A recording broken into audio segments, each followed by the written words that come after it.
Bismillahirrahmanirrahim. Assalamualaikum warahmatullahi wabarakatuh.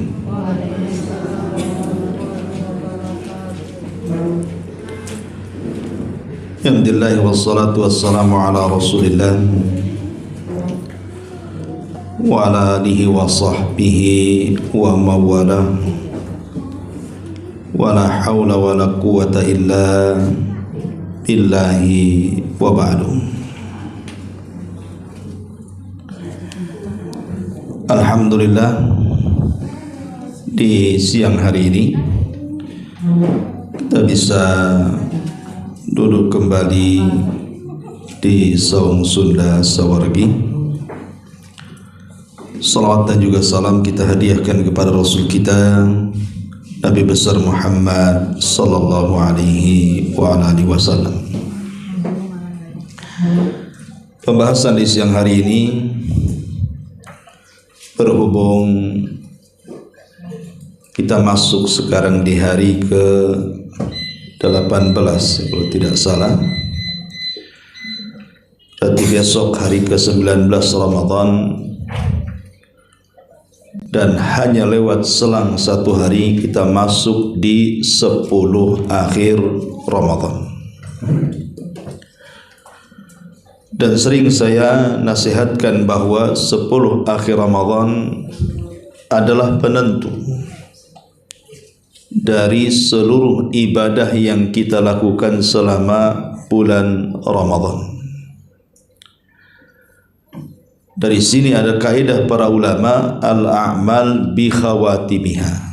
Amal itu ditentukan akhirnya. Dan akhir Ramadan yang menentukan amal kita adalah 10 akhirnya. Maka karena kita akan menghadapi 10 akhir Ramadan, maka sudah tepat pembahasan kita di siang hari ini. Kita akan membahas tentang malam turunnya Al-Quran, atau disebut dengan malam Lailatul Qadar. Hadirin dan hadirat yang dimuliakan Allah Subhanahu wa ta'ala, satu hari Nabi SAW merenungkan tentang satu kisah seorang Nabi dalam Quran. Namanya Nabi Allah Nuh alaihi salam. Dilihatnya Nabi Nuh alaihi salatu wassalam diberikan usia yang panjang. Bahkan dalam usia dakwahnya saja Allah Subhanahu wa ta'ala sampai berfirman, alfasanatin illa khamsina ama, 950 tahun atau 1000 dikurangi 50. Tetapi ketika Nabi SAW melirik kepada usia diri dan umatnya, Nabi SAW diberitahu oleh Allah bahwa usia dirinya dan juga umatnya tidak kurang dari 60 sampai 70 tahun saja. Dari situlah datang kesedihan dari raut Nabi SAW tentang perbedaan usia yang begitu mencolok. Satu diberikan usia panjang sekali, satu pula diberikan usia pendek sekali.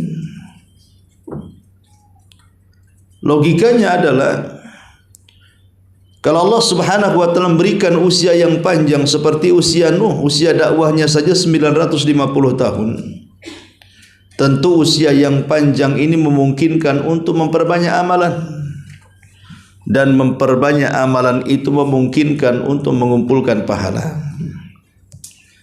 Sebaliknya usia yang pendek ini, kalaupun beramal ya tidak banyak, sehingga tidak bisa mengumpulkan pahala seperti yang orang-orang sebelum kita mengumpulkannya. Maka Nabi SAW agak sedih ketika memikirkan hal ini.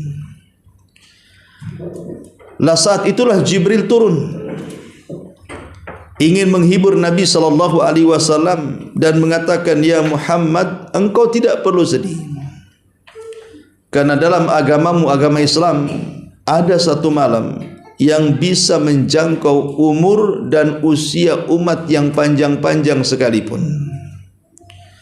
Kemudian Jibril membawakan ayat suratul Qadar. Inna anzalnahu fi lailatul qadr wa ma adraka ma lailatul qadr lailatul qadri khairun min alfi syahr. Bahwa di malam itu ada satu malam yang kalau kita hidupkan sama dengan beribadah 1000 bulan atau 83 tahun 6 bulan kurang lebih. Inilah sebab turunnya suratul Qadar. Inilah sebab turunnya suratul Qadar. Maksudnya apa dalam asbab nuzul ayat ini atau surah ini? Maksudnya begini, betul kita ini memang diberikan usia tidak panjang, berkisar antara 60 sampai 70. Makanya ibu yang usia 60 hati-hati, udah OTW itu. Jadi kalau mungkin di antara kita hari ini ada usia 50, ada usia 60, bahkan mungkin ada yang usia 70. Pertanyaannya, berapa kali dia berjumpa dengan Lailatul Qadar itu? Kalau seandainya di usia akil balik wanita itu 9 tahun atau laki-laki 15 tahun, dan sekarang sudah usia 30 tahun, bagi laki-laki artinya sudah ketemu 30 kali Lailatul Qadar itu, atau 15 kali Lailatul Qadar ya. Kalau seandainya usia 30 dari 15 akil balik.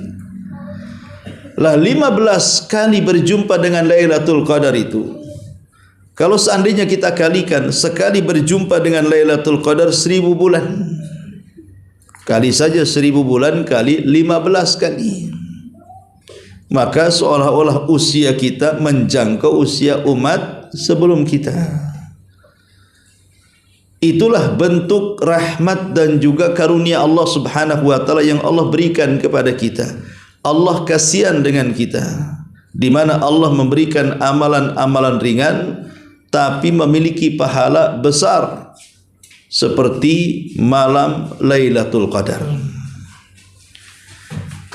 Baik masyarul muslimin wal muslimat rahimakumullah. Masalahnya malam Lailatul Qadar itu tidak diberitahu kapan tanggalnya, tapi justru dirahasiakan kapan kejadiannya. Sebenarnya di zaman Nabi SAW itu Rasul sudah diberitahu Allah sebenarnya tentang tanggal Lailatul Qadar itu. Dan saking bahagianya Nabi SAW bergegas keluar rumah ingin memberitahu tentang kapan tanggal malam Lailatul Qadar kepada para sahabatnya. Sayang di tengah jalan dihentikan dengan 2 orang yang bertengkar, yang suaranya meninggi sehingga melebihi suara nabinya. Maka Nabi SAW berusaha melerai orang yang bertengkar ini. Akhirnya selepas selesai melerai orang yang bertengkar, Rasul lupa bahwa dia akan menyampaikan tanggal itu, dan Allah lupakan tentang tanggal itu. Maka sejak itulah Rasul SAW tidak pernah menyampaikan tanggalnya, karena Allah buat lupa dia. Penyebabnya karena ada seseorang yang mengangkat suaranya di atas suara nabinya. Maka hilanglah keberkahan malam itu dengan dilupakan tanggalnya. Maka sejak peristiwa itu tidak ada yang tahu tanggal Lailatul Qadar sampai hari ini. Makanya para ulama mengatakan Lailatul Qadar itu adalah malam yang disembunyikan tanggalnya. Pertanyaannya, kenapa disembunyikan? Apa hikmahnya? Satu, kenapa Lailatul Qadar disembunyikan? Supaya para pencarinya ada ziyadatul ijtihad, kesungguhan dalam mencarinya, ada tambahan kesungguhan. Sebab kalau seandainya Lailatul Qadar itu ditentukan tanggalnya, oke 21, saya kira Satu dunia akan sibuk di tanggal 21. Nanti habis tanggal 22 dan seterusnya lemes tuh. Ngapain gak ke masjid? Nggak apa-apalah, anak kan dapat Lailatul Qadar kemarin. Itu kalau diketahui Lailatul Qadar. Jadi malam setelahnya pasti membuat orang malas. Membuat orang malas ke masjid, membuat orang malas baca Quran, membuat orang malas sedekah, membuat orang malas berdoa, beristighfar dan yang semacamnya. Karena sudah melewati Lailatul Qadar.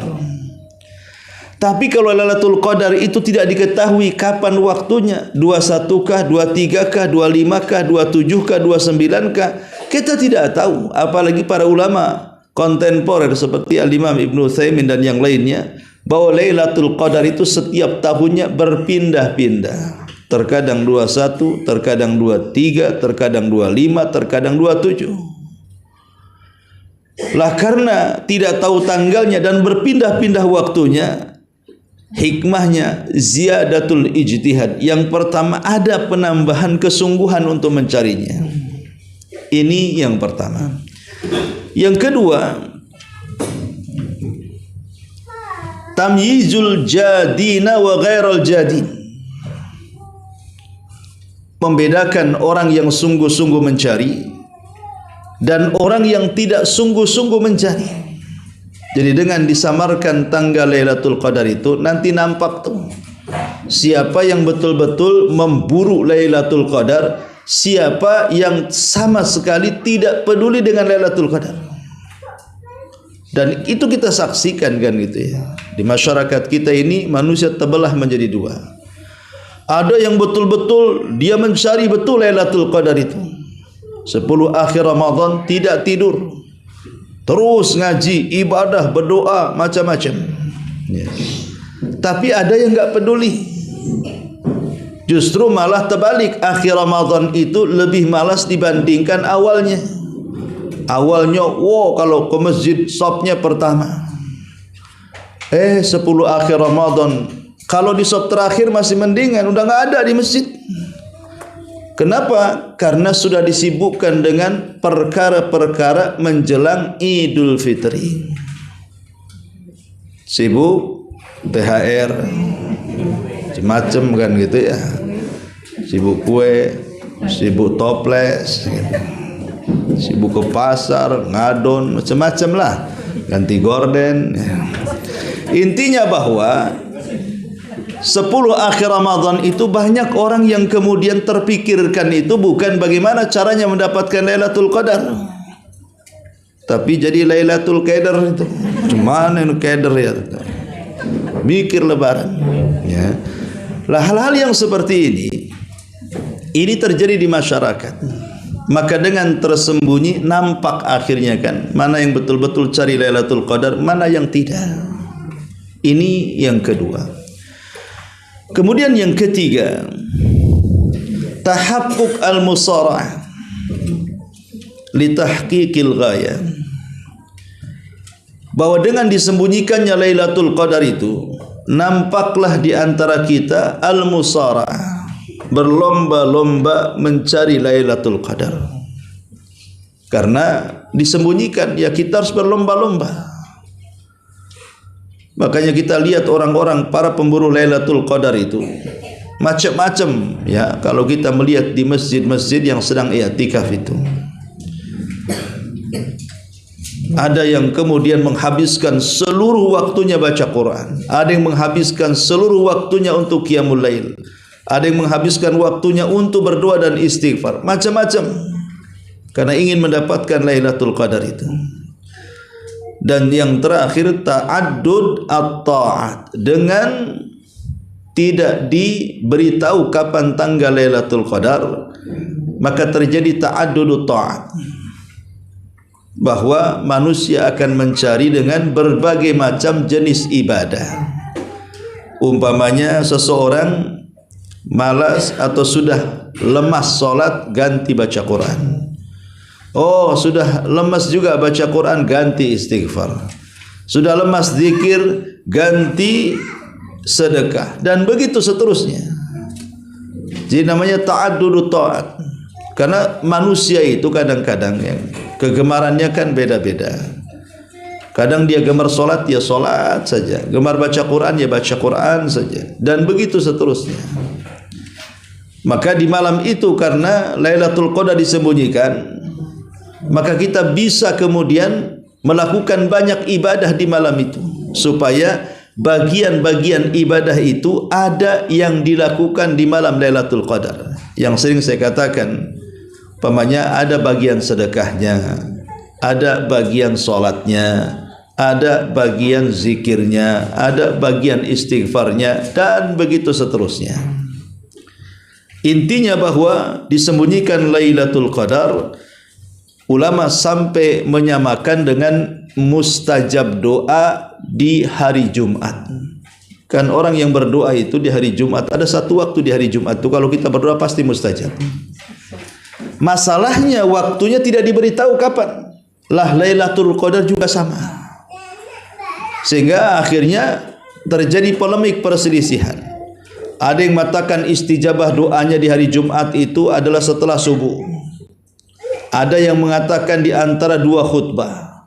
Ada yang mengatakan setelah asar sampai tenggelam matahari. Tidak pasti. Ya, tapi kalau kita ingin berdoa dari pagi sampai sore, dipastikan bertepatan dengan salah satu waktu yang mustajab. Lah Lailatul Qadar juga sama. Kalau kita hidupkan 10 akhir Ramadan, pasti di 10 akhir Ramadan itu bertepatan dengan Lailatul Qadar. Karena itu malam yang disembunyikan, ada hikmah yang luar biasa. Baik ma'asyiral muslimat yang muslimin wal muslimat rahimakumullah. Adapun Lailatul Qadar itu sendiri yang disebutkan di dalam surah Al-Qadar ini, Allah Subhanahu wa taala mengatakan, "Inna anzalnahu fi lailatul qadar." Sesungguhnya kami turunkan Al-Qur'an. Namanya turun itu dari atas ke bawah. Artinya Al-Qur'an itu turun dari atas. Dari Allah Subhanahu wa taala untuk hamba-hambanya. Dari sini kita tahu bahwa turunnya Al-Qur'an itu di malam Lailatul Qadar. Inna anzalnahu fi lailatul qadar. Karena tersebar di masyarakat bahwa nuzulul Quran itu ada di tanggal 17 kan gitu ya. Itu yang ma'ruf di masyarakat itu. Mereka mengatakan bahwa nuzulul Quran itu tanggal 17. Makanya selalu ada peringatan nuzulul Quran. Sementara di dalam surah Al-Qadar itu bahwa nuzulul Quran itu terjadi di malam Lailatul Qadar. Pertanyaannya, apakah Lailatul Qadar itu tanggal 17? Maka tentu ini terbantahkan dengan hadis Nabi. Karena Nabi SAW mengatakan, taharrau Lailatul Qadri fi ashril awakhir min Ramadan. Carilah Lailatul Qadar di 10 akhir Ramadan. Tanggal 17 bukan di akhir tapi di pertengahan, ya. Berarti dari sini kita tahu bahwa penentuan tanggal 17 Ramadan yang dijadikan hari nuzulul Quran itu kurang tepat. Karena hari nuzulul Quran itu harusnya di malam Lailatul Qadar. Lah sementara malam itu sendiri tidak ada yang tahu tanggalnya. Ada memang yang bersikeras bahwa Lailatul Qadar itu ada di tanggal 17. Ada yang berpendapat seperti pendapat Ibnu Abbas radhiyallahu anhuma, Lailatul Qadar itu jatuh di tanggal 17. Jatuh di tanggal 27. Alasannya di tanggal 27 karena surah Al-Qadar yang kita baca ini itu ada dua pendalilan. Pendalilan pertama, kalau kita hitung surah Al-Qadar kata per kata, kalimat per kalimat, itu jumlah kata atau kalimat dalam surah Al-Qadar itu ada 30 kata. Ada 30 kalimat. Dan kalimat ke-27 itu ada di kalimat hiya. Hiya hattamat la'il fajr. Di kalimat hiya.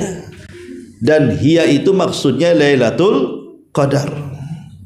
Sehingga karena kalimat hiya itu jatuh di kalimat 27, Maka Ibnu Abbas radhiyallahu anhu menentukan bahwa Lailatul Qadar itu terjadi di tanggal 27 Ramadan. Pendalilan yang kedua dari surah Al-Qadar itu karena penyebutan kalimat Lailatul Qadar 3 kali. Inna anzalnahu fi Lailatul Qadar 1. Wa ma adraka ma Lailatul Qadar 2. Lailatul Qadri khairun min alfi syahr 3. Berarti ada penyebutan Lailatul Qadar 3 kali. Bagaimana cara pendalilannya? Lailatul Qadar itu kalau dihitung hurufnya ada 9. Lam, ya, lam, ta, marbuto, alif, lam, qad, dal, ra itu Lailatul Qadri itu ada 9 hurufnya. Sementara 9 huruf ini tersebut 3 kali Lailatul Qadar, berarti 9 kali 3. Berapa 9 kali 3? 27. Ya. Itulah yang menjadikan Ibnu Abbas radhiyallahu anhuma menjadikan surah Al-Qadar itu sebagai penentu bahwa Lailatul Qadar itu ada di tanggal 27 Ramadan. Dengan pendalilan tadi hitungan kalimat dan hitungan huruf pada kalimat Lailatul Qadar. Tapi ini juga dibantah para ulama. Kenapa demikian? Karena banyak riwayat yang menunjukkan bahwa di zaman Rasul pernah terjadi Lailatul Qadar itu di tanggal 23, di tanggal 25, bahkan di tanggal 29. Sehingga tidak bisa dipastikan tanggal yang mana yang merupakan Lailatul Qadar di 10 akhir Ramadan. Dan Allah sembunyikan. Ya. Akan tetapi walaupun demikian, Nabi SAW dan juga para ulama menjelaskan bahwa malam Lailatul Qadar itu memiliki tanda-tanda, memiliki alamat. Ya. Contoh alamat yang kembali kepada orang yang akan mendapatkannya, ada semacam ziyadatul iman, penambahan iman. Kok malam ini kok rajin kali, semangat kali ibadahnya, tidak futur dalam baca Quran, tidak lemas, ya, walaupun tidak minum kerat tindeng. Artinya memang ada ziyadatul iman, imannya tambah gitu ya, semangat ibadah, entah apa gitu ya, Allah berikan taufik. Itu tanda-tanda yang kepada diri kita. Kalau tanda-tanda dan cuaca alam memang macam-macam. Ada yang mengatakan ada ziyadatun nur, tambahan cahaya, dan itu bisa disaksikan khususnya bagi orang yang tinggal di gurun atau yang sedang nelayan, yang tidak ada penerangan listrik, yang tidak ada penerangan obor. Mereka akan merasakan nampaknya lebih terang daripada malam-malam sebelumnya. Atau dari segi cuaca, tidak ada angin yang sangat kencang dan juga tidak terlampau panas, sedang-sedang sajalah, ya. Dan yang lebih pas malam Lailatul Qadar itu, kalau malamnya Lailatul Qadar, paginya matahari saat dipandang itu tidak silau. Jadi paginya matahari itu agak redup. Alasannya apa? Karena malaikat pada turun dan malaikat itu tercipta dari cahaya, sehingga menutupi cahaya matahari, sehingga melihat matahari itu mata tidak sakit. Berarti kalau ibu pengen tahu malamnya Lailatul Qadar, cobalah paginya tengok matahari. Maksudnya apa? Tongkrongi matahari, kemudian matanya digedein, lihat matahari, silau enggak gitu ya? Oh silau Ustaz, berarti semalam bukan Lailatul Qadar itu. Oh tak silau Ustaz, nampaknya teduh, mungkin semalam Lailatul Qadar, tapi jangan pakai kacamata hitam, nanti disangka Lailatul Qadar. Artinya bahwa ada alamat-alamat tertentu, walaupun ini tidak pasti alamat-alamat seperti ini. Karena di zaman Rasul pun Lailatul Qadar itu pernah terjadi dalam kondisi hujan. Jadi paginya itu nampak ada genangan-genangan hujan, sementara malamnya Lailatul Qadar. Artinya Lailatul Qadar tidak mesti terang, bisa juga hujan gitu maksudnya. Makanya dari sini kata para ulama, karena ciri-ciri itu terkadang kebalikannya, maka jangan mencari Lailatul Qadar dengan menyibukkan memperhatikan tanda dan alamat. Tidak akan dapat Lailatul Qadar.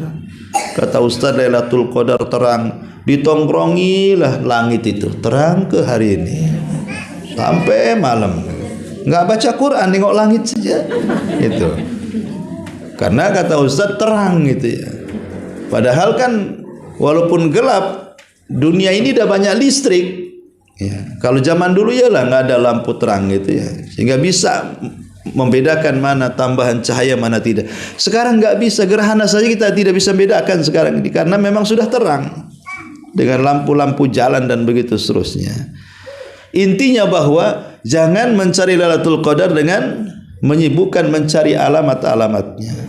Apalagi merasakan cuaca-cuaca, katanya tidak panas, tidak dingin, kok aku haredang ya.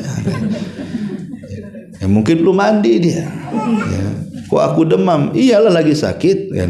Jadi tidak bisa kemudian mencari sekali lagi. Sudahlah, kalau kita ingin mendapatkan Lailatul Qadar itu hidupkan saja 10 malam. Enggak perlu cari tanda-tanda dan alamat itu. Enggak akan dapat. Ya. Yang penting setelah tanggal 20 Ramadan, nanti satu hari lagi setelah hari ini dan besok, maka mulailah kita ijtihad dalam mencari Lailatul Qadar. Makanya Aisyah radhiyallahu anha menceritakan bagaimana kesungguhan Nabi SAW apabila masuk 10 akhir Ramadan. Apa kata Aisyah? Kana Nabi SAW idza dakhala al-ashra shadda mizarahu wa ayqadha ahlahu. Nabi itu kalau masuk di 10 akhir Ramadan, apa yang dilakukan Nabi? Beliau kencangkan sarungnya dan beliau bangunkan keluarganya untuk beribadah. Maksud mengencangkan sarung adalah meninggalkan istri-istrinya, menjauh dari syahwat dan memfokuskan untuk ibadah kepada Allah Azza wa Jalla. Itu Nabi yang jelas-jelas sudah diampuni dosanya yang telah, yang sedang dan yang akan datang. Tetap saja di 10 akhir Ramadan Rasul tidak mau bersentuhan dengan istri-istrinya. Padahal istri Nabi 11, dia kencangkan sarungnya, tidak mau melakukan hubungan.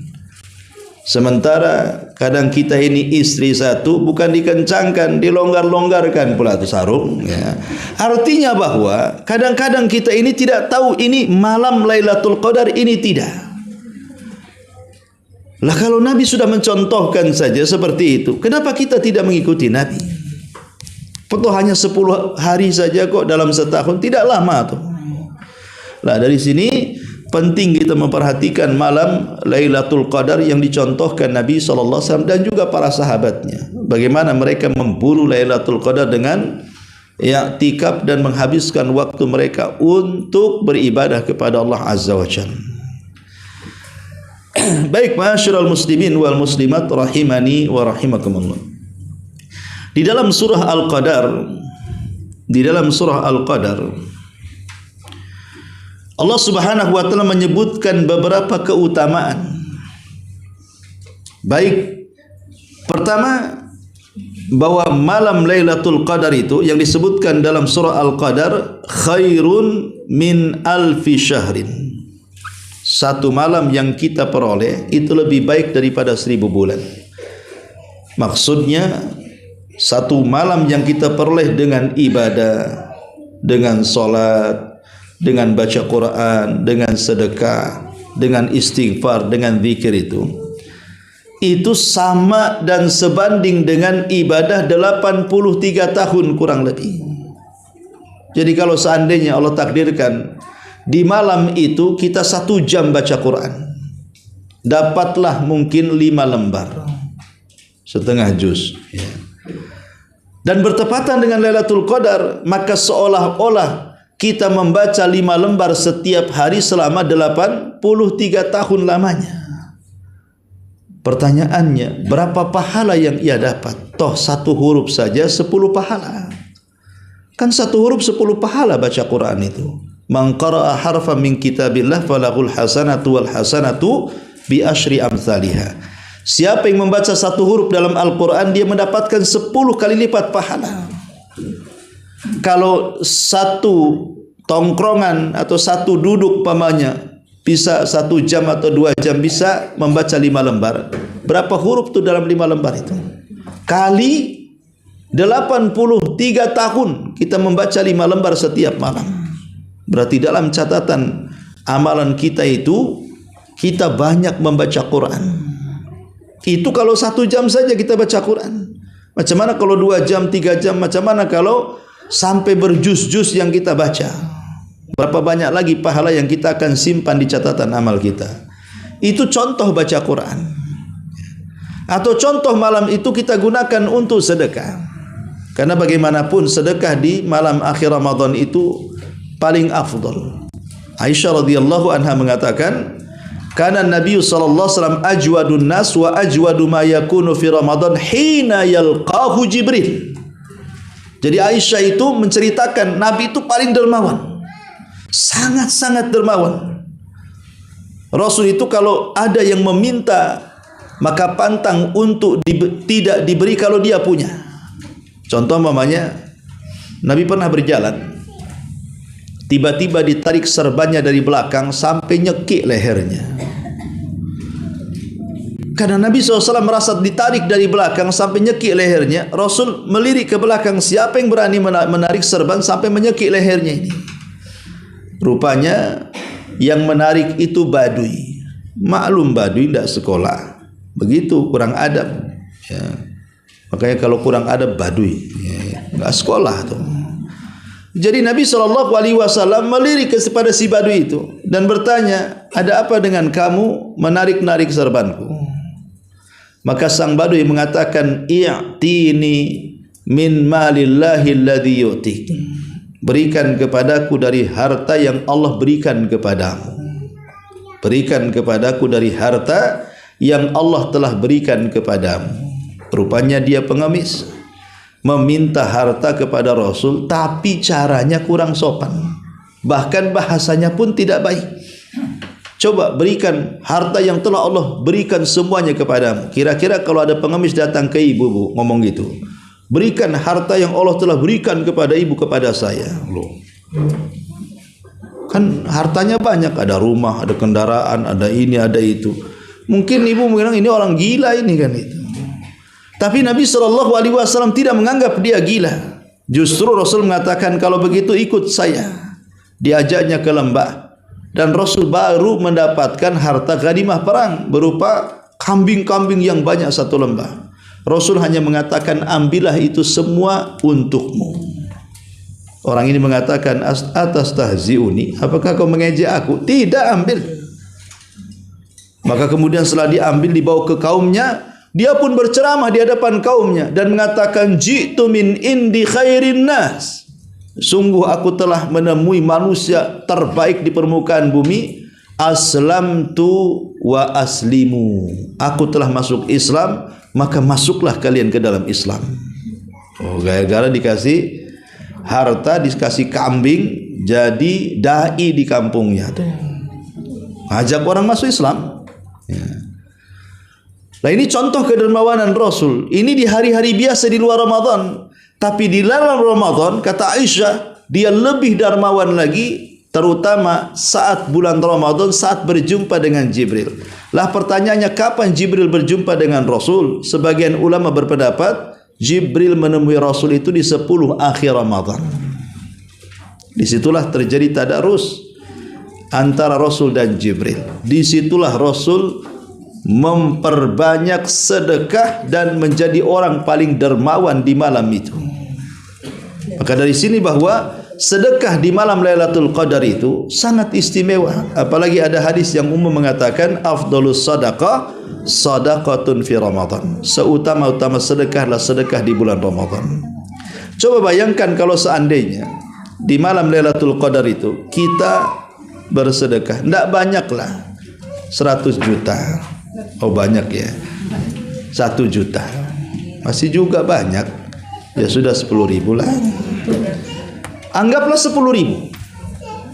Kita bertepatan dengan Lailatul Qadar 10.000 yang kita sedekahkan itu. Bayangkan seolah-olah kita bersedekah setiap malam selama 83 tahun. Berarti catatan amal kita itu akan dipenuhi dengan pahala sedekah. Makanya tipsnya sudah saya kasih tahu. Kalau ingin mendapatkan Lailatul Qadar dalam bab sedekah, sediakan setiap malam itu uang untuk disedekahkan. Kalau seandainya 1 juta pecah jadi 10 menjadi 100.000. Oh, mulai besok malam tanggal 20 saya sudah harus sedekah 100.000. Nanti 21, 100.000 lagi. Nanti 22, 100.000 lagi. Terus sampai tanggal 30 atau sampai kelihatan hilal Idul Fitri. Mustahillah dari 10 hari yang 10.000 kita keluarkan setiap hari atau 100.000 yang kita keluarkan setiap hari itu tidak ada yang bertepatan dengan Lailatul Qadar. Itu mustahil. Pasti ada yang bertepatan. Nggak mungkin tidak. Maka berikanlah bagian sedekah kita juga ada di malam Lailatul Qadar. Setelah kita juga memberikan bagian Al-Quran, memberikan bagian sedekah, juga berikanlah juga bagian daripada zikir dan juga istighfar. Umpamanya setelah maghrib kita baca istighfar 100 kali, besoknya istighfar 100 kali, besoknya istighfar sampai selesai 10 akhir Ramadan. Saya kira yang 100 istighfar setiap maghrib itu pasti ada yang bertepatan Lailatul Qadar. Bayangkan kalau seandainya bertepatan dengan Lailatul Qadar, apa dalam catatan kita tidak kaya dengan istighfar? Karena kalau kita istighfar 100 kali dan bertepatan dengan malam itu, seolah-olah kita istighfar 100 kali setiap malam sebanyak 83 tahun. Maka kalau demikian Rasul mengatakan tuba liman kana fi sahifatihi istighfaran katsiran. Beruntunglah orang-orang yang dalam catatannya dipenuhi dengan istighfar. Beruntung dia. Ya. Maka dari sini jangan sampai kemudian seseorang itu meninggalkan ibadah-ibadah yang banyak di bulan Ramadan. Terutama ya baca Quran. Yang paling penting adalah baca Quran. Kenapa? Karena memang Lailatul Qadar itu turunnya Al-Quran. Jadi ibadah yang harus diperbanyak setelah Qiyamul Lail adalah baca Quran. Aib kalau di malam Lailatul Qadar tidak baca Quran. Itu kan hari turunnya Quran. Berarti kita fokus diperbanyak membaca Quran. Baru setelah itu ya sedekah, zikir dan yang lainnya. Ma'asyiral muslimin yang dimuliakan Allah Azza wa Jalla, Al-Imam Ibnul Qayyim mengatakan hati manusia dengan Quran itu ada 3 macam. Hati manusia dengan Quran itu ada 3 macam.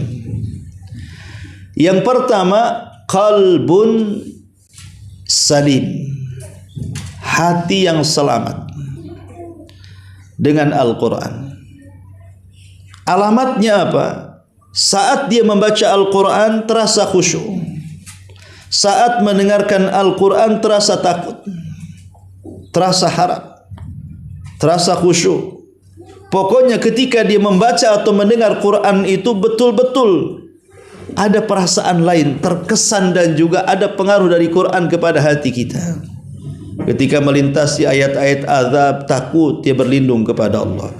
Ketika melintasi ayat-ayat sorga, tumbuh harapannya ingin masuk ke dalam sorga Allah. Pokoknya ada orang-orang yang ketika membaca itu lezat rasanya. Ketika mendengar Al-Quran itu khusyuk rasanya. Lah inilah hati yang sehat dengan Quran. Idza tuliyat alaihim ayatuhu zadathum imana. Kalau dibacakan padanya ayat-ayat tambah tuh imannya. Nih kalau kita membaca atau mendengar Quran tambah iman, berarti hati kita sehat dengan Quran. Sebagaimana perkataan Utsman, ya. Seandainya hati-hati kami sehat, tentu hati-hati kami tidak akan kenyang dari mendengar kalam-kalam Allah Subhanahu wa taala. Lau anna qulubana, kalau seandainya hati-hati kami, kata Utsman ibn Affan itu sehat, tidak ada penyakitnya, masabiat min kalami rabbina, tentu hati-hati kami tidak akan kenyang untuk terus mendengarkan kalam Allah Subhanahu wa taala. Ini yang pertama. Yang kedua, ada namanya qalbun marid, hatinya sakit. Hati sakit ini kadang-kadang mendengarkan Quran ada pengaruhnya. Mungkin karena lagi banyak hutang dengan Quran itu, sedih dia. Sedih, bukan sedih isi Qurannya, kenapa hutang tak lunas-lunas. Tapi ada pengaruhnya. Ada pengaruhnya. Susah tidur. Udahlah dengan murotal, tidur dia. Yang tadinya dia dengar Quran, Quran yang dengar dia. Ya. Jadi ada orang yang baca Quran itu sekali-kali terpengaruh, sekali-kali tidak tuh. Sekali-kali terpengaruh. Memang lezat dengan Quran sampai ngantuk, sampai tidur, sampai takut, sampai pengen tobat rasanya. Tapi di waktu yang lain biasa-biasa aja. Mendengarkan Quran kayak mendengarkan musik, tidak ada pengaruh sama sekali. Ini kalau sekali-kali berpengaruh, sekali-kali tidak, itu namanya qalbun marid namanya itu. Itu hatinya sakit, itu perlu diobati itu. Tapi masih mending lah ada pengaruh Quran walaupun sekali-kali gitu ya. Tapi yang paling parah kata Imam Ibnul Qayyim itu adalah qalbun mayyit. Hatinya sudah jadi bangkai dengan Quran itu. Sudah tidak memegang mushaf, sudah tidak membaca mushaf, sudah tidak mentadaburi Quran, apalagi mengamalkan, ujung-ujungnya menginjak dan mengolok Quran. Itu hatinya orang kafir itu. Maka jangan seperti hati yang terakhir. Ketika nikah, maharnya seperangkat alat solat, di situ ada Qurannya tuh. Masuk etalase sampai 40 tahun menikah, tidak pernah itu Quran dibuka dari etalase tuh. Nah, hal-hal yang seperti ini kan aneh, ini hati sakit nih. Kalau di malam Lailatul Qadar tidak menyentuh Quran, jangan-jangan sakit pula hati kita. Jangan-jangan mati pula hati kita. Ya. Maka jangan sampai di 10 akhir Ramadan kita tidak bisa membaca Quran. Makanya kata ulama yang lain, carilah hatimu di 3 tempat. Cari hatimu di 3 tempat. Pertama, saat mendengar Quran. Kalau saat mendengar Quran kita semangat, kita terpengaruh, berarti badan kita masih ada hatinya. Yang kedua, carilah di majlis-majlis ilmu. Kalau dia mengambil pelajaran di majlis-majlis ilmu, berarti masih punya hati itu. Dan yang ketiga, saat khalawat bersendirian. Kalau dia jaga ketaatan saat bersendirian, dia tidak bermaksiat, walaupun manusia tidak melihatnya, maka disitulah letak hatinya. Tapi kalau mendengar Quran enggak peduli, tidak mau hadir di majlis ilmu, saat bersendirian bermaksiat kepada Allah Subhanahu wa taala, berarti orang itu tak punya hati, maka persis seperti bangkai yang berjalan, tidak ada hatinya. Ya. Maka ingat bahwa manusia dengan Quran itu adalah manusia yang memiliki hati sehat, supaya saat membaca dan mendengar terasa lezat. Nah, sekarang ini apakah kita model seperti itu atau model yang lainnya? Saya kira kalau model pertama tidaklah ya. Umumnya kita model yang kedua biasanya, yang kadang-kadang. Kadang-kadang ya sedih, kadang-kadang tidak. Kadang-kadang khusyuk, kadang-kadang malas. Itulah si kadang-kadang ini yang harus dibuang tuh. Ya. Maka di bulan Ramadan, di akhir Ramadan, cobalah hati kita dibersihkan supaya lebih mencintai lagi Al-Quranul Karim. Inna anzalnahu fi lailatul qadr. Wa ma adraka ma lailatul qadr. Lailatul qadri khairu min alfi syahrin. Allah ingin menjelaskan bahwa dalam surah Al-Qadar, malam Lailatul Qadar, malam Lailatul Qadar itu adalah malam yang penuh dengan imanan wa ihtisaban, ghufira lahu, pahalanya Allah ampuni dosa-dosanya. Banyak minta ampun. Lailatul Qadar, kira-kira apa yang harus banyak saya ucapkan? Maka Rasul mengatakan, Quli wahai Aisyah, ya Rabb, engkau adalah zat yang maha memberikan malam sebagai penggugur dosa. Perbanyak istighfar kepada Allah agar kita dihapuskan dosa-dosa, dan pengfirah maksudnya ucapan astagfirullah. Berarti kita meminta dua hal kepada Allah. Pertama, meminta kepada Allah agar dosa-dosa kita diampuni dan bukan menjadi penyebab azab kita di akhirat. Yang kedua, meminta kepada Allah agar aib kita ditutup. Itu kalau kita mengucapkan astagfirullah, minta dosa kita diampuni dan tidak menjadikan sebab azab di akhirat. Yang kedua, minta kepada Allah agar kita ditutup aibnya. Tetapi kalimat afu itu beda. Kalimat afu itu betul meminta ampunan kepada Allah Azza wa Jal, tetapi juga meminta agar Allah menghilangkan bekas-bekas dosanya. Karena pengaruh dosa ini, walaupun orang sudah tobat dan hijrah, itu kadang-kadang masih ada. Contoh umpamanya, dulu ibu itu tukang marah-marah, sedikit-dikit marah-marah. Akhirnya ketemu ustadz, dinasihati, tobatlah ibu, kemudian hijrah lagi. Nah itu namanya pengaruh tuh, itu pengaruh dosa tuh. Ya, dulunya mungkin mantan preman ibu ini, ngomongnya macam-macam kasar gitu ya, binatang-binatang, sakabun binatang tuh diucapkan semua. Setelah tobat, betul dia nggak mengucapkan kalau lagi biasa. Sekali kesinggung keluar lagi binatangnya tuh. Itu namanya pengaruh. Pengaruhnya belum hilang tuh. Lah al-afu itu minta bukan hanya sekedar dosa-dosa kita diampuni, tapi pengaruh-pengaruhnya juga dihilangkan. Supaya ketika hijrah itu pengaruh itu tidak muncul lagi. Intinya bahwa kenapa Aisyah diajarkan doa seperti ini oleh Rasul, meminta al-afu, kemaafan dari Allah Subhanahu wa taala, agar setelah malam Lailatul Qadar kehidupan kita lebih baik lagi. Tobat kita lebih jujur lagi, ibadah kita lebih istiqomah lagi, dan begitu seterusnya. Maka ini poin yang kedua di malam Lailatul Qadar, ini malam ampunan. Maka minta kepada Allah ampunan supaya keluar dari Ramadan seperti bayi yang baru dilahirkan. Ini yang kedua. Yang ketiga, dalam surah Al-Qadar, bahwa malam Lailatul Qadar itu malam nuzulul Quran. Malam nuzulul Quran, malam turunnya Quran. Ada yang mengatakan maksudnya turunnya Quran itu maksudnya adalah secara jumlah 30 juz turun dari Lauhil Mahfud ke Baitul Uzzah di langit pertama. Tapi ada yang mengatakan bukan secara jumlah, tetapi permulaannya. Permulaan turun itu saat Rasul di Gua Hira, dan permulaan surat yang turun itu Al-Alaq 1-5. Itulah permulaannya turun di malam Lailatul Qadar. Adapun setelahnya ada yang turun di Lailatul Qadar, ada yang turun di luar Lailatul Qadar, kan itu. Tapi sesuatu yang permulaan itu pasti istimewa. Contoh umpamanya, manusia yang pertama kali masuk Islam dari kalangan orang dewasa siapa? Abu Bakar. Makanya Abu Bakar dimuliakan dibandingkan yang lainnya. Manusia yang pertama kali masuk Islam dari kalangan perempuan Khadijah, maka Khadijah lebih utama dibandingkan wanita yang lain dari segi ini. Ya. Lah, begitu juga sesuatu yang permulaan itu ada kemuliaan. Makanya kenapa Jibril walaupun Rasul sudah wafat, tidak ada lagi Nabi dan Rasul yang diutus oleh Allah, tetap saja Jibril turun ke bumi untuk menghidupkan malam itu.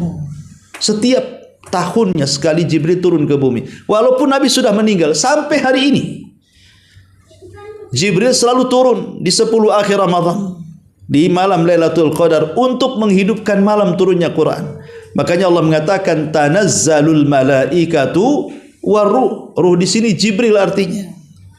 Ya. Ini yang ketiga, nuzulul Quran. Yang keempat dalam surah Al-Qadar di sini, bahwa di malam itu para malaikat turun dengan begitu banyaknya, tidak ada yang tahu jumlahnya kecuali Allah. Bahkan Imam Ibnu Katsir meriwayatkan sebuah asar bahwa malaikat yang turun ke bumi itu lebih banyak jumlahnya dibandingkan jumlah kerikil yang ada di bumi. Anda bayangkan kalau seandainya saya kirim 1 lori granit, coba hitung, bisa nggak tuh? 1 lori saja loh granit. Jangan bilang 1 bumi, 1 lori saja. Kita sudah suruh ngitung satu-satu, apa nggak ada kerjaan orang itu kan?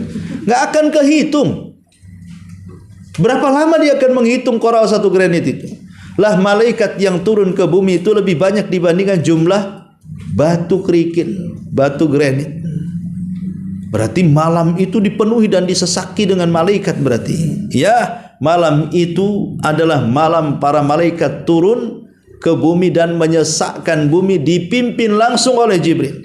Tentu malaikat turun bukan hanya semata-mata turun, tapi malaikat turun itu membawa rahmat, membawa ampunan dari Allah, dan membawa pembebasan kita dari api neraka. Maka di malam itu mumpung malaikat turun di mana-mana, maka berdoalah kepada Allah agar kita mendapatkan rahmat, mendapatkan ampunan, dan mendapatkan agar kita dibebaskan dari api neraka. Ini yang keempat. Kemudian yang terakhir, Allah menyebutkan bahwa malam Lailatul Qadar itu disebut malam salam. Salamun hiya hatta matla'il fajr. Berarti Lailatul Salam, malam yang penuh dengan keselamatan.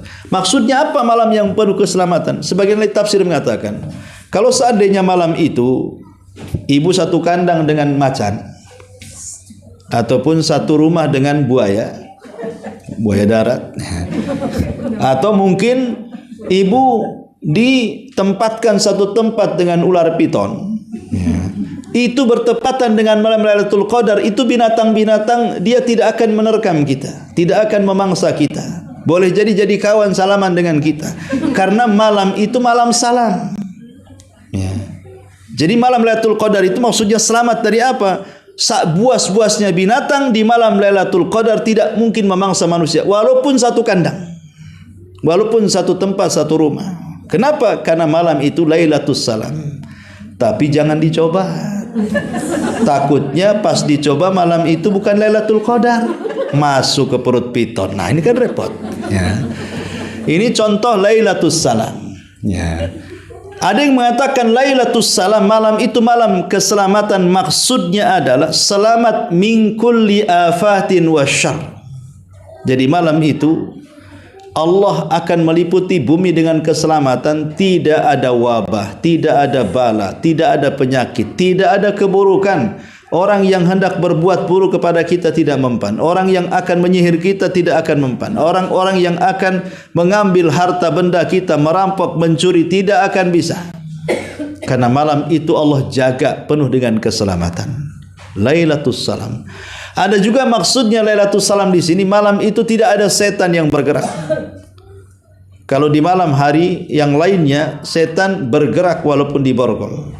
Tapi malam itu bukan hanya di borgol, sama sekali tidak bisa bergerak.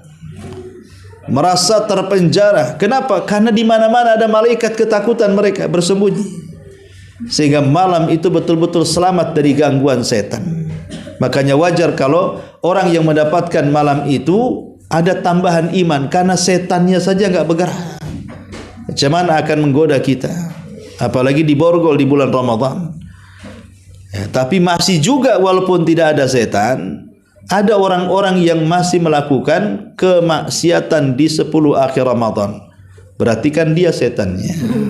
Karena setan ada dua ya, ada minal jinnati wan nas. Ada setan itu dari kalangan jin, ya di borgol. Tapi ada juga setan itu dari kalangan manusia. Itulah yang lepas dari borgolan.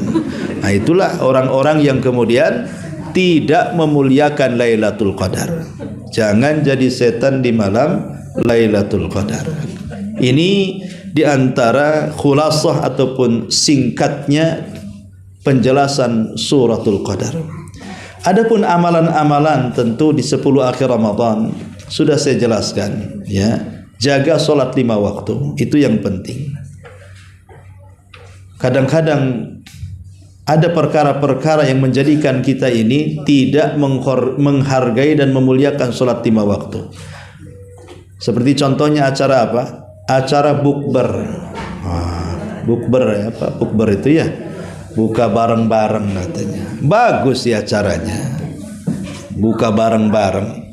Nyewa hotel, nyewa gedung gitu ya, nyewa auditorium, rame. Ketika datang maghrib, datangkan penceramah lagi. Yang berceramah Abu Humairah lagi di situ. Nah, ini kadang-kadang nih datang maghrib ini harusnya kan minum sedikit, makan kurma, langsung cari musola salat kan gitu. Tidak. Saya pernah beberapa kali diundang bukber itu. Saya makan, saya perhatikan orang-orang itu. Habis itu buka sedikit langsung sholat maghrib. Balik lagi ke lokasi, masih juga orang itu di meja tuh. Nah, itulah kadang-kadang bukber-bukber kayak gini ini bukannya dapat pahala, malah mendatangkan dosa itulah. Harusnya kan panitianya menyediakanlah tempat-tempat ibadah. Jangan sampai di tempat-tempat bukber itu jauh dari musola. Oke lah kalau jadi musola, sediakanlah tempat sholat di situ. Kemudian dianjurkan untuk sholat. Pamannya panitianya bilang hari ini udah waktu maghrib, minum, ambil kurma 3 butir, makan cepat, ambil wudu, kan enak tuh kan. Nah, kalau tidak tahun depan tidak diundang lagi, pamannya kan. Dibuat macam tekanan kan itu. Nah ini kan hal-hal yang seperti ini padahal di 10 akhir Ramadan, karena saya yang paling banyak undangan kalau sudah bukber itu rata-rata di 10 akhir Ramadan tuh. Di waktu-waktu mereka menganggap itu waktu mulia, tapi mereka mencidrai dengan cara tidak melaksanakan sholat maghrib. Karena orang kalau sudah buka lapar gitu kan, keasikan makan itu kadang-kadang lupa maghrib. Apalagi maghrib itu waktunya kan cepat itu. Makan, tengok jam-jam 7 belum sholat itu. Ketika mau sholat sudah kenyang tuh, mau bangkit aja udah susah. Lah ini kan masalah, nggak mungkin dia sholat sambil duduk kan itu. Intinya bahwa perhatikan sholat 5 waktu. Kemudian yang paling penting amalan di malam Lailatul Qadar adalah sholat malam.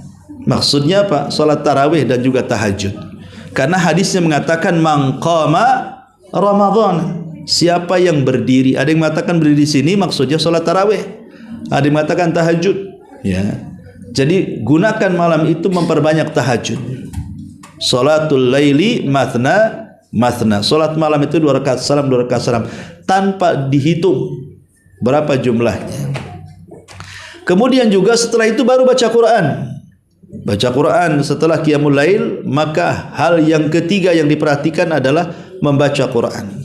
Baru setelah itu sedekah. Jangan sampai di malam Lailatul Qadar tidak bersedekah. Karena Rasul itu paling dermawan di saat 10 akhir Ramadan. Bahkan Imam atau Utsman ibn Affan disebutkan dalam kitab Al-Muwatta Imam Malik menganjurkan mengeluarkan zakat dan sedekah itu di 10 akhir Ramadan, di bulan Ramadan, karena itu waktu yang sangat istimewa. Dan pendapat Utsman juga dikuatkan oleh pendapat Imam Zuhri seorang tabi'in, kalau memang kita ini ingin mengeluarkan zakat, jadikan haul dan nisab itu di 10 akhir Ramadan. Jadi yang punya emas dizakatkan, yang punya harta dizakatkan, dan begitu seterusnya ya. Baru setelah itu ibadah yang paling afdal di 10 akhir Ramadan itu i'tikaf. I'tikaf di mana? Kalau laki-laki ya di masjid. Ya, kalau perempuan kalau ada mahramnya ikut suaminya ke masjid. Kalau enggak ada di rumah saja. Ya. Jadi i'tikaf ini penting. Kalaupun seandainya kita tidak bisa seperti Rasul 10 hari berturut-turut siang malam dalam masjid, minimalnya i'tikaf itu ambil di malam hari. Karena kan Lailatul Qadar adanya di malam hari. Ya. Jangan i'tikaf di siang hari, di malam hari balik. Anda nggak dapat Lailatul Qadar ya. Jadi i'tikaf di malam hari, biar siang itu kalau memang malas atau kerja nggak apa-apa, nggak ke masjid. Tapi kalau di malam hari, di situ Lailatul Qadarnya. Malam hari i'tikaf. Jadilah kalaupun memang tidak semalam suntuk, ambillah setiap malamnya entah 2 jam, 3 jam nongkrong baca Quran gitu kan. Udah bosan pulang umpamanya kan. Yang penting setiap malam dalam 10 hari itu adalah ibadah i'tikaf 2 jam, 3 jam itu. Supaya disitulah letaknya kita mendapatkan Lailatul Qadar. Karena Lailah itu kan menunjukkan zaman, bukan makan. Lailatul Qadar, lail itu artinya malam dan menunjukkan waktu, bukan tempat. Ya. Kalau Lailatul Qadar itu tempat, berarti di tempat-tempat tertentu saja dapat Lailatul Qadar. Di tempat lain tidak dapat Lailatul Qadar. Tapi Lailatul Qadar itu menunjukkan zaman, waktu, berarti di mana saja Lailatul Qadar itu ada. Di masjid, bisa di rumah, bisa di jalan. Berarti amal kebaikan dimanapun di permukaan bumi yang terjadi di malam itu dilipat gandakan 1000 bulan. Namanya udah sholat malam dan ngantuk gitu ya. Kemudian sudah baca Quran lemas, adalah jalan-jalan. Ya, jalan-jalan ke mungkin ada kita kenal orang fakir, orang miskin, kita sedekah. Atau mungkin kalau sekarang kan sudah ada handphone nih, bisa transfer, ya kan? Bisa kemudian dikirim lewat aplikasi handphone, lebih mudah. Oh, udah malas ya. Maka ibadah yang lain berzikir, oh sambil jalan juga bisa, istighfar sambil jalan juga bisa kan itu. Intinya bahwa malam Lailatul Qadar itu waktu, bukan tempat. Karena dia adalah waktu, berarti di mana saja amal soleh kita kalau bertepatan dengan Lailatul Qadar itu akan dilipat gandakan 1000 bulan. Cuman kan ada yang mendapatkan 1 jam saja, ada yang mendapatkan 2 jam saja, ada yang mendapatkan 3 jam saja, ada yang mendapatkan 1 malam, ada yang mendapatkan separuh malam, tergantung kita di situ. Makanya Rasul mengatakan faman hurima khairaha faqad hurim. Siapa yang diharamkan mendapatkan kebaikannya, maka selamanya dia tidak akan mendapatkan kebaikan. Ingat, Lailatul Qadar itu memiliki 3 makna. Pertama, Qadar itu artinya kemuliaan, berarti malam itu penuh dengan kemuliaan. Yang kedua, malam itu adalah malam sempit, karena malam itu disempitkan dengan para malaikat. Yang ketiga, malam itu malam penentuan takdir. Ini yang paling penting. Jadi Lailatul Qadar itu malam penentuan takdir. Apa yang ditentukan takdir kita? Pertama rizki, yang kedua ajal. Ajal dan rizki itu ditentukan di malam Lailatul Qadar setahun yang akan datang. Jadi kalau kita mendapatkan Lailatul Qadar nih, sudah dicatat di tangan malaikat, ibu bakal sakit umpamanya kan. Tapi karena dapat Lailatul Qadar tak jadi sakit. Oh, dicatat malaikat, ini tahun ini ibu meninggal, tapi karena mendapatkan Lailatul Qadar ditambah 1 hari lagi, tak jadi mati, atau sebulan lagi, atau setahun lagi, atau mungkin bertahun-tahun lagi. Oh, sudah dicatat malaikat bahwa ini ibu rizkinya seret, kan dapat Lailatul Qadar, dilapangkan tuh rizkinya. Umpamanya ibu punya anak, sudah dicatat malaikat tahun ini jomblo, karena mendapatkan Lailatul Qadar, habis Ramadan langsung kawin tuh.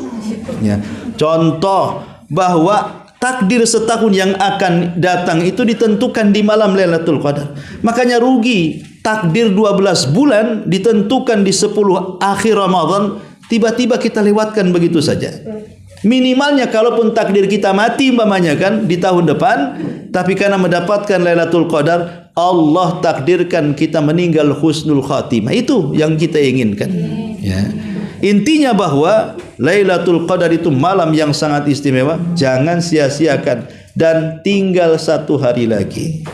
Besok 19 berarti sudah masuk di tanggal 20. Tanggal 20 inilah yang menentukan sampai akhir Ramadan. Wallahu a'lam bishawab. Ini yang bisa saya sampaikan. Sebelum saya tutup, silakan kalau ada yang mau bertanya. Iya, disebutkan dalam surah Al-Qadar, Allah hanya menyebutkan akhir tapi tidak menyebutkan awal. Allah hanya menyebutkan akhir, hiya hatta matla'il fajar. Lailatul Qadar itu sampai di waktu fajar. Tapi awalnya tidak disebutkan. Sehingga dari sini terjadi polemik, kapan permulaan Lailatul Qadar? Polemiknya dari mana? Dari definisi malam. Kapan mulai waktu masuk malam? Ulama mengatakan bahwa definisi malam itu ada 2, indallah wa indannas. Menurut ketentuan Allah dan menurut ketentuan manusia. Adapun menurut ketentuan Allah, malam itu dimulai dari waktu asar. Tapi menurut ketentuan manusia, malam itu dimulai dari waktu maghrib. Dan pendapat yang kuat wallahu alam, bahwa Lailatul Qadar itu adalah malam yang ditentukan oleh Allah. Karena malam yang ditentukan oleh Allah berarti Allah membatasi permulaan malam itu di waktu asar. Karena Allah, Rasul mengatakan, yata'aqabuna fikumul malaikatu malaikatul laili wa malaikatul nahar wa yajtami'una fi salatil asri wa salatil fajri. Allah mengirim setiap hari ada malaikat malam, ada malaikat siang, dan kumpulnya di 2 salat, asar dan fajar. Dari situ permulaan Lailatul Qadar itu waktu asar. Jadi mulai waktu asar di tanggal 20 sampai selesai, maka mulailah setat ibadah. Setat ibadah dengan memperbanyak baca Quran, istighfar, zikir, sedekah, silaturahim, sebutkanlah amal solehnya. Sampai kapan? Sampai fajar. Tapi kan manusia itu kan mendapatkan taufik macam-macam. Ada yang menghabiskan betul dari asar sampai fajar, itu sebaik-baiknya orang. Betul-betul dia mendapatkan Lailatul Qadar secara keseluruhan. Tapi ada juga yang tidak, mungkin separuh malam saja dia dapat, separuhnya tidak. Ya. Mungkin juga, mungkin sepertiganya dapat, 2/3-nya tidak. Atau 2/3-nya dapat, sepertiganya tidak. Jadi kemampuan mendapatkan Lailatul Qadar satu dengan yang lain itu berbeda-beda. Ada yang mendapatkan banyak, ada yang mendapatkan sedikit. Makanya saya nasihati khususnya kepada bapak-bapak yang punya istri, ajak istri mencari Lailatul Qadar. Jangan bebankan mereka dengan beban yang biasa dibebankan di luar 10 akhir Ramadan. Sudahlah, ini 10 akhir Ramadan, gak usah nyuci, laundrykan saja. Setuju Bu ya? Kemudian kalau mau makan gak usah, COD saja. Masalahnya jam 1 COD dari mana Ustaz? Ya Ustaz, gak usah makan ya. Makan kurma saja ya. Jadi 10 akhir Ramadan itu jangan disibukkan. Nanti cucian numpuk enggak apa-apa, habis lebaran diborong nyucinya. Jadi pokoknya bagaimana caranya satu keluarga itu difokuskan ibadah gitu. Difokuskan ibadah supaya sama-sama bisa masuk surga. Jangan suaminya khusyuk, ibunya nguap-nguap karena kecapean. Akhirnya bapaknya dapat Lailatul Qadar, ibunya yang modar katanya orang itu, tidur gitu ya. Intinya bahwa Lailatul Qadar itu adalah waktu dari asar sampai fajar. Ya ada yang mendapatkan semua, ada yang dapat separuh, ada yang dapat sepertiga, ada yang dapat 2/3. Itu kembali kepada taufik dari Allah Subhanahu wa taala. Tapi yang jelas jangan sampai enggak dapat gitu maksudnya. Wallahu a'lam. Yang lain?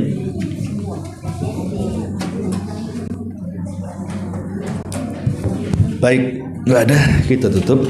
Subhanallah bihamdika, asyhadu an la ilaha illa anta, astaghfiruka wa atubu ilaik. Allahu ta'ala. Assalamualaikum warahmatullahi wabarakatuh.